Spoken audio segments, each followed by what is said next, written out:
Hi friends, welcome back to our YouTube channel.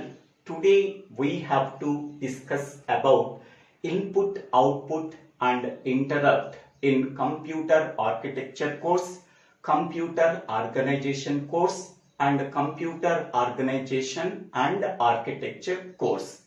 In this concept, we have to discuss about the first sub-concept is input-output configuration. We already know that instructions and data are stored in the memory must come from some input device such as keyboard. After processing the instructions and the data, we are getting some computational results. That results must be transmitted to the user by using some output device such as printer and monitor. This diagram shows the input-output configuration.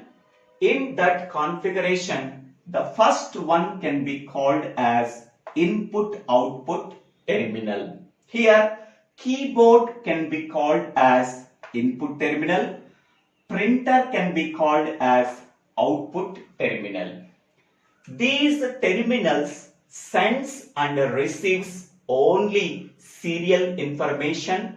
That serial information contains only alphanumeric information. That means it contains alphabets in uppercase and lowercase and digits from 0 to 9 and some special symbols. Both keyboard and printer contains only 8-bit alphanumeric data. It can sends and receives only 8-bit alphanumeric data. Next, the second part can be called as serial communication interface. This serial communication interface contains two types of interfaces. First one is transmitter interface. Second one is a receiver interface. The transmitter interface receives the serial information from the keyboard by pressing any key. That serial information can be transmitted to the INPR, that is input register. Whereas in the case of receiver interface, the receiver interface receives the serial information from output register, that is OUTR, and sends it to the printer. Okay. Next one is two types of computer registers we have to use. First one is INPR. INPR stands for input register. Second one is OUTR. OUTR stands for output register. Here the input register and output register can contain only 8-bit alphanumeric data. Next, two flip-flops we have to use. The first one is FGI. FGI stands for input flag. Second one is FGO. FGO stands for output flag. Both input flag and output flag can contain only 1 bit of information. Because of that reason, these two can be called as flip-flops. FGI and FGO can be called as flip-flops. It can hold only 1 bit of information, either 1 value or a 0 value. Next one. AC can be called as processor register. It is used for storing the information. Now, the transfer of the process of information transfer in input-output configuration is as follows. Initially, the input flag, that is FGI, is clear to 0. That means initially FGI contains the value 0. Whenever a key is pressed or struck in the keyboard, an 8-bit alphanumeric information can be passed to the transmitter interface. The transmitter interface receives the 8-bit serial information from the keyboard that can be sent to the input register, that is INPR. Now INPR contains only the 8-bit alphanumeric information that are entered from the keyboard. Once that information is stored in the INPR register, the FGI value can be set as 1. As long as the FGI value, that is input flag value, is equal to 1, the information stored in the input register cannot be changed by striking another key from the keyboard.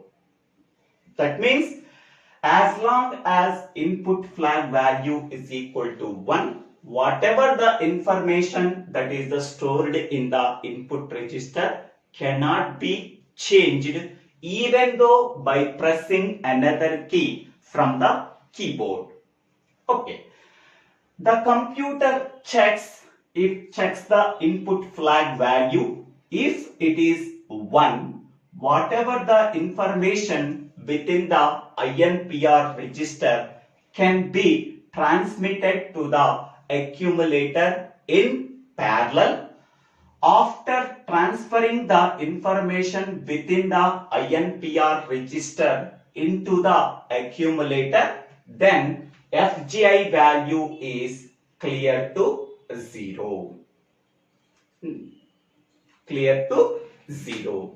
Whenever the FGI value is equal to 0, a new information is struck from the keyboard. That information is stored into the INPR register through the transmitter interface. Okay. How 0 can be changed to 1 and 1 can be changed to 0? Once again I am telling, initially the input flag FGI is clear to 0. Whenever a key is struck or pressed from the keyboard, an 8-bit alphanumeric information is stored into the INPR register by using the transmitter interface. Once the information is received by the input register that are struck from the keyboard through the transmitter interface, that input flag value can be set to 1. As long as the input flag is set to 1, whatever the information that is stored in the input register cannot be changed by striking another key from the keyboard. The computer checks the input flag value. If it is 1, whatever the information that is stored in the input register can be transmitted in parallel to the accumulator. Once that information is stored in the accumulator, then the input flag value can be clear to 0. Now, the input register is ready for receiving the information from the keyboard by striking another key. OUTR stands for output register. It works similar as INPR register, but the direction of information flow is reversed. Initially, the output flag FGO is set to 1. That means FGO value is equal to 1. The computer checks the output flag. If it is 1, whatever the information that is stored in the accumulator, that can be transmitted in parallel to the output register and clears the output flag value is equal to 0. Okay. Once that information is available in the output register, the output device is ready for receiving the coded information from the OUTR register through the receiver interface and prints that corresponding character. Once this task can be completed, now FGO value can be set as 1. Okay. Whenever FGO value is equal to 0, the computer is in the process of printing a character. Okay. Once again, I am telling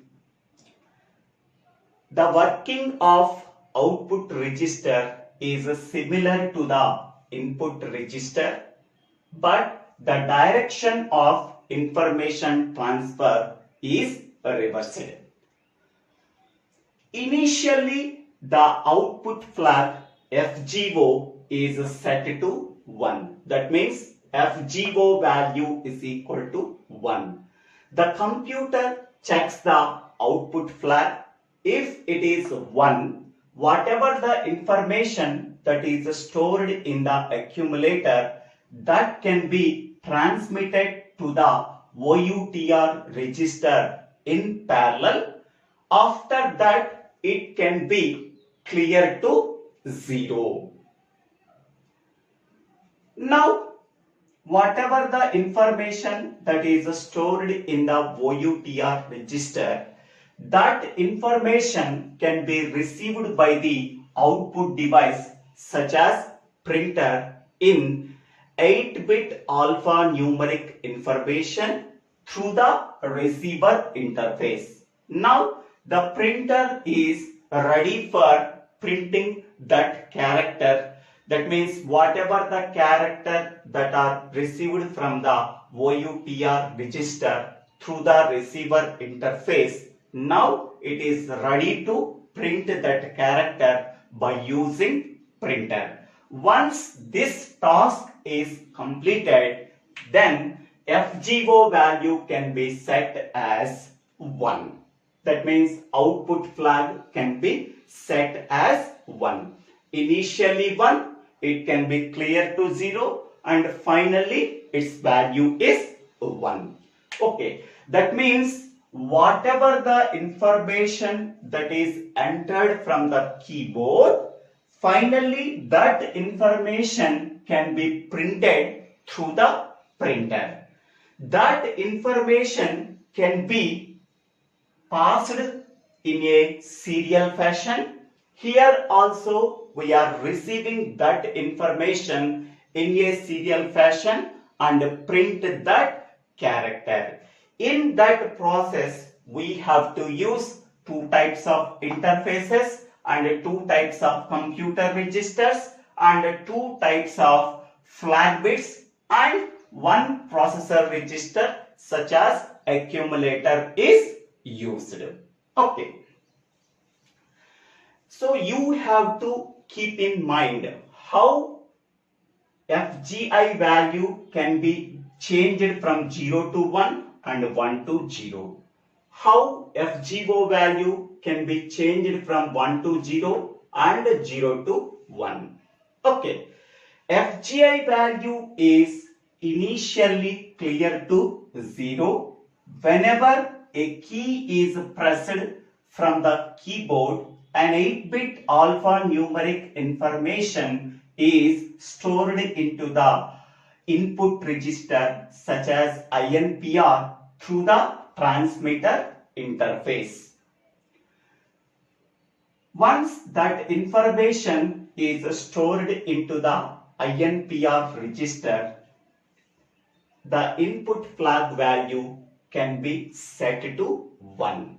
As long as FGI value is equal to 1, the information within the INPR register cannot be changed by striking another key from the keyboard.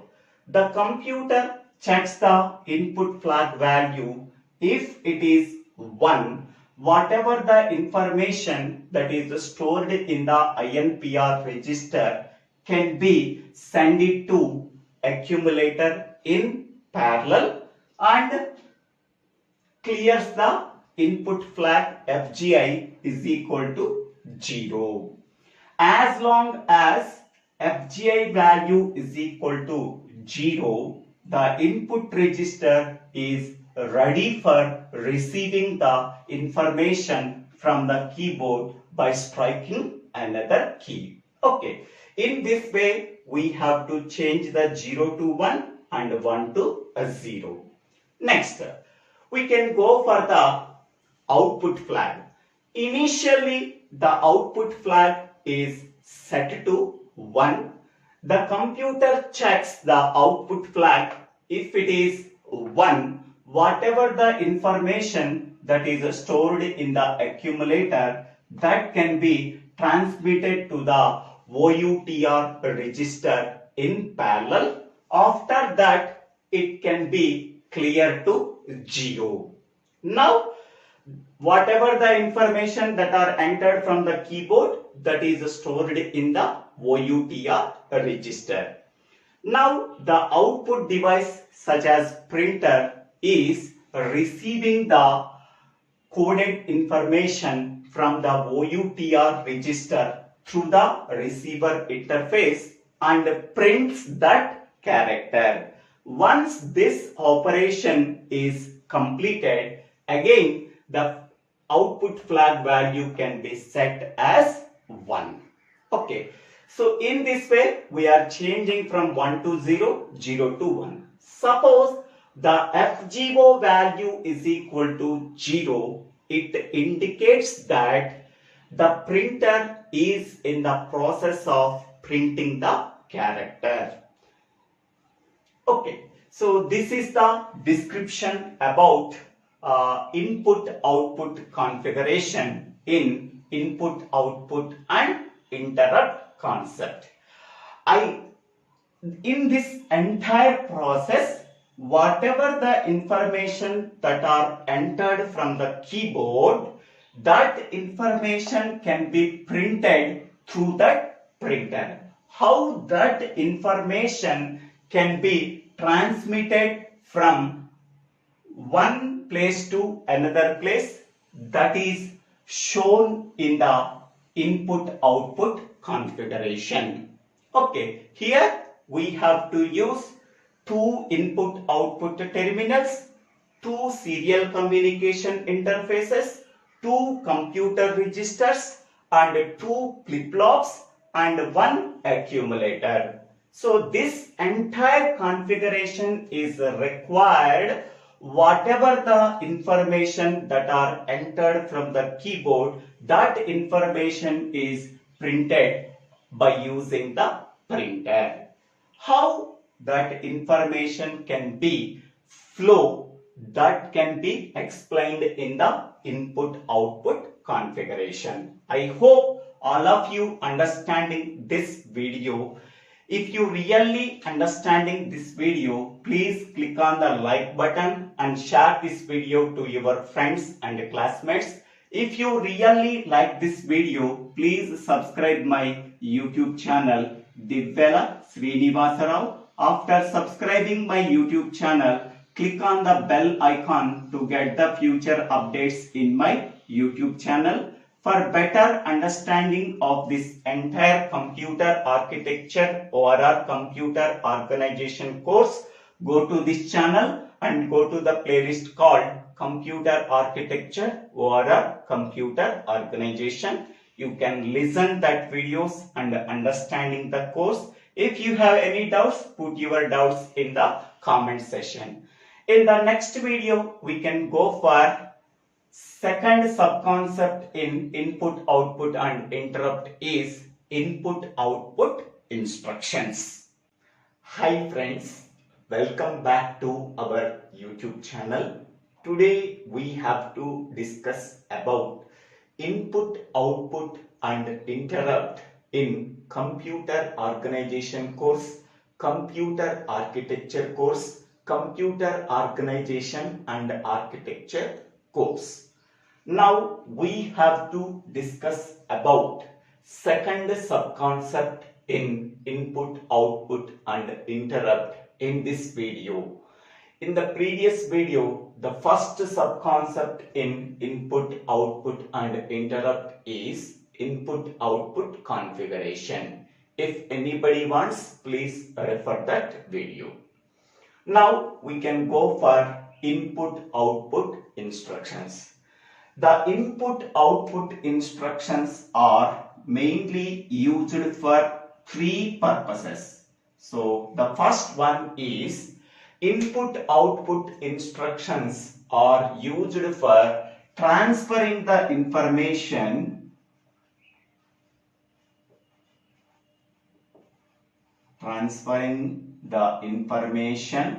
to and from accumulator register.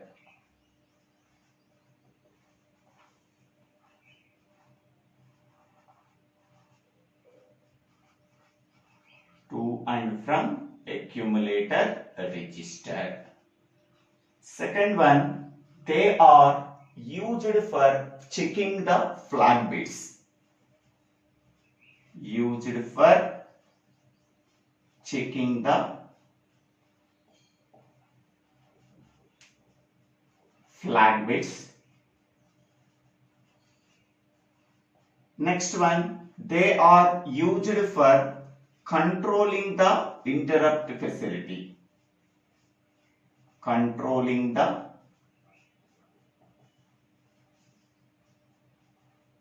interrupt facility.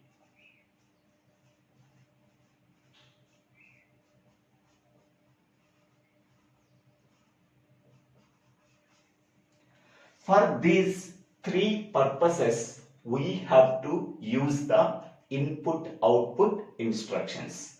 The first one is input, output instructions are used for transferring the information to and from accumulator register. Second one is they are used for checking the flag bits. Third one is they are used for controlling the interrupt facility. For these three purposes, we have to use an instructions called input, output instructions. Next one, the input, output instruction format, we already know that. So 0 to 11 specifies the particular IO operation. The first 12 bits of the instruction specifies a particular IO operation, and the next 12 to 15 bits specifies the opcode that contains the value 4 ones. Okay, that means input, output instructions contains a format of 16 bits. In that 16 bits, the first 12 bits represents a particular IO operation. Next 4 bit represents a opcode that contains the value 4 ones. Next one, input output instructions are recognized by the control D7 is equal to 1, and I is equal to 1. Okay. Here the input output instructions are recognized by the control when D7 value is equal to 1. That means the decoded 7th output, that is D7, is equal to 1 and the mode bit I value is equal to 1. By using these two, we have to identify the input output instruction. Okay, to identify the input output instruction, we have to use the control D7 value is equal to 1 and I value is equal to 1. And input output instructions have the operation code, that is opcode value is equal to 4 ones. Next one, input output instructions are executed with the associated with the timing signal T3. So input output instructions are executed with the clock signal associated with the timing signal T3. Okay, so here mainly the input output instructions are recognized by the control. The decoded output D7 value is equal to 1 and the mode bit value I is equal to 1, and input output instructions are executed with clock transition associated with the timing signal T3, and input output instructions have the opcode, that is called as operation code, 4 ones. Okay, in this way we have to identify the input output instructions. Next one, this table shows the input output instructions that are available in this course. So there are 6 input output instructions are there. So here input output instructions can be recognized by using these 3, D7, I and T3. D7 is the decoded output, 7th one, that is the D7, and I value is equal to 1, and T3 is the associated timing signal. So these 3 components can be denoted by P. So P is nothing but D7, I, T3. Next one, IR of I. So IR is nothing but instruction register. So I is nothing but it represents the bits. Okay. In the IR register, 6 to 11 bits are specifying these in 6 instructions. Okay. So first instruction is called as INP instruction. So INP instruction is used for transferring the input information from the input register INPR to the lower order 8 bits of the accumulator register and clears the input flag value is equal to 0. Here, INPR register can hold only 8 bit of information. So whatever the input information that is available in the INPR register can be transferred to the first lower order 8 bits of the accumulator. After transferring that information from INPR register to accumulator, it clears the input flag value is equal to 0. So here we are transferring the input character that is entered from the keyboard that is stored in the INPR register in the form of 8 bits. That 8 bits can be transferred to the first lower order 8 bits of the accumulator. Once that operation is completed, we have to clear the input flag value 0. Okay, so this entire instruction can be denoted by PB11, where P is nothing but D7I T3 and B11. So that is the 11th bit in the instruction format. Okay, PB11 represents the INP instruction. So INP instruction is used for transferring the input information that are entered from the keyboard that is stored in the INPR register, that is input register. That information can be transferred to the first lower order 8 bits of the accumulator. After that, we have to clear the input flag value is equal to 0.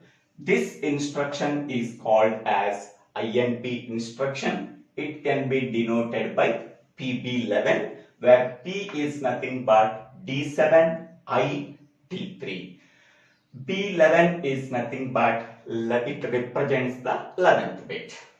Next, second instruction called as OUT instruction. This instruction is used for transferring the first lower order 8 bits of the accumulator register into the output register. Once this operation is completed, we have to clear the output flag value is equal to 0. So that means whatever the information that is read from the keyboard, that information is stored in the input register. That information can be transferred to the first lower order 8 bits of the accumulator by using INP instruction. Whatever the information that is available in the accumulator in first lower order 8 bits, that information can be transferred to the output register, that is OUTR. Once that transfer operation is completed, we have to clear the output flag value FGO is 0. Okay, here we are transferring the output character into the output register from the first lower order 8 bits of the accumulator. So INP is nothing but input character, OUT is nothing but output character. Next 3 and 4 instructions are used for checking the status bits, checking the flag bits. 3 and 4 instructions are used for checking the flag bits. They can cause the skip of the next instruction when the flag bits input flag value is equal to 1 and output flag value is equal to 1. Okay, so these two instructions are used for skipping of the next instruction when the input flag value is equal to 1 and the output flag value is equal to 1. Okay, so SKI stands for skip on input flag, skip on input flag. That means we have to skip the next instruction based on the input flag value. Input flag can be denoted by FGI. If the input flag value is equal to 1, we have to skip the next instruction. So here PC is nothing but program counter.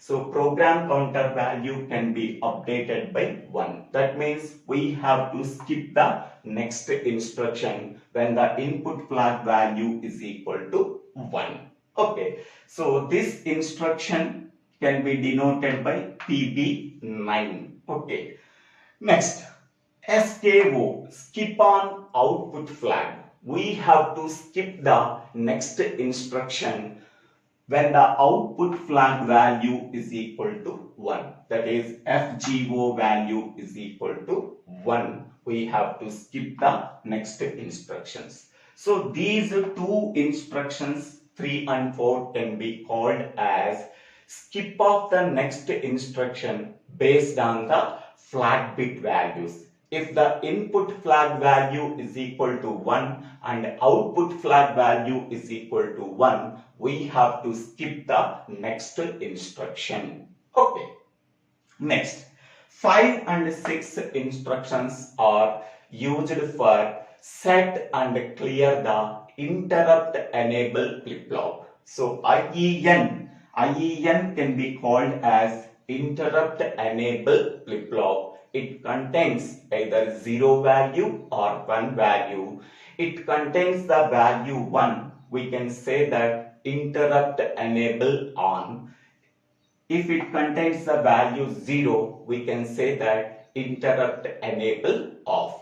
So these two instructions are used for set and clear the interrupt enable flip-flop. Interrupt enable flip-flop can be denoted by IEN. If IEN value is equal to 1, that can be called as interrupt enable on.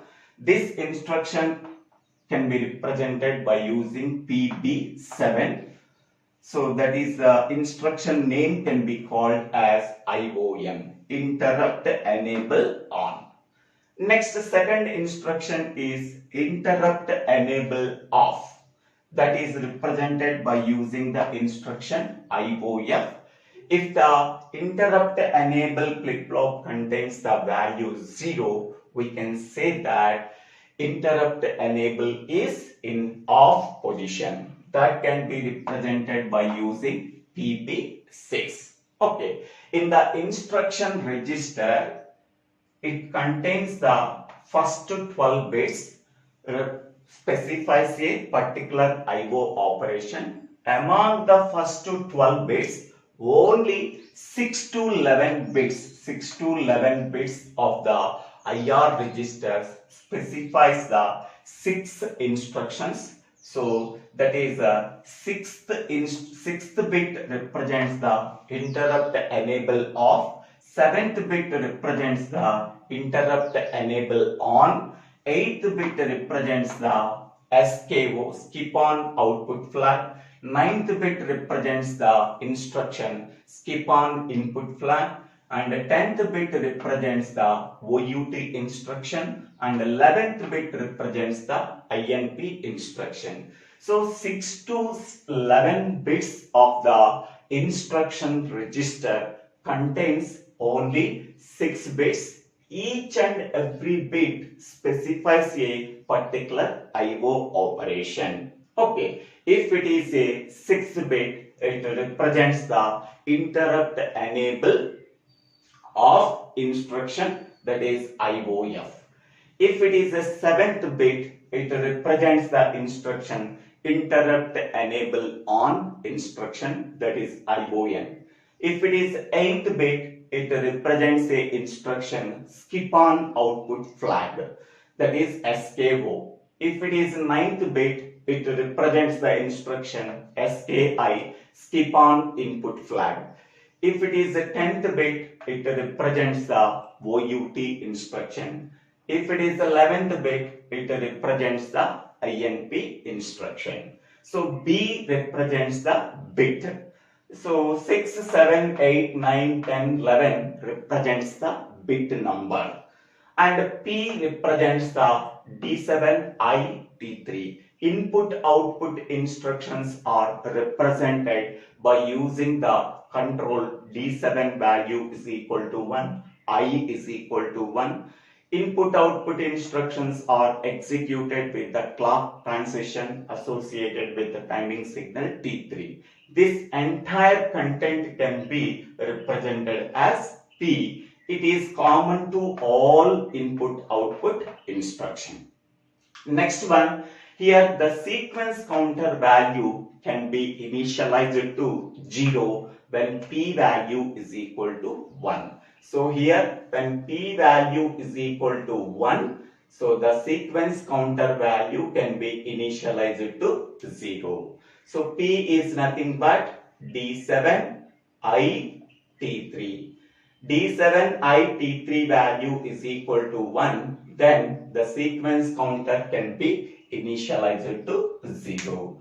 So sequence counter can be initialized to 0 when P value is equal to 1. P is nothing but D7IT3. That is called as clear SC instruction. Okay, so in this video we have to discuss about what is the purpose of input output instructions. There are three purposes are there. Input output instructions are used for transferring the information to and from accumulator register. Second one, they are used for checking the flag bits FJ, FGI and FGO.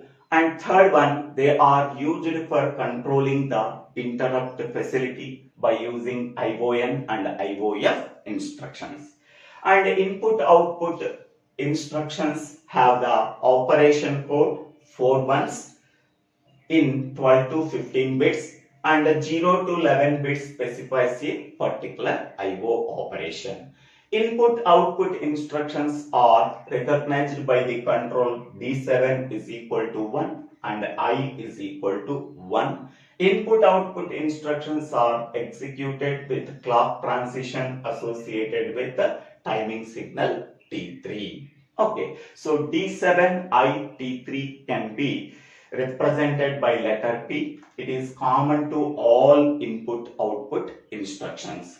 So here we have to use only 6 to 11 bits of the instruction register. Each and every bit specifies a particular IO operation that can be represented by using a corresponding instruction. So these are 6 to 11 bits. Each and every instruction specifies a particular IO operation that can be represented by using a corresponding input output instruction. So this is the description about input output instruction. I hope all of you understanding this video. If you really understanding this video, please click on the like button and share this video to your friends and classmates. If you have any doubts, please put your doubts in the comment section. I will try to clarify your doubts. If you really like this video, please subscribe my YouTube channel. So Divvela Srinivasarao. After subscribing my YouTube channel, click on the bell icon to get the future updates in my YouTube channel. For better understanding of computer architecture or our computer organization course, go to this channel, go to the playlist called Computer Organization and Computer Architecture course. In the next video, we have to discuss about program interrupt and interrupt cycle. That is the third sub-concept in input, output and interrupt. Thank you one and all for watching this video.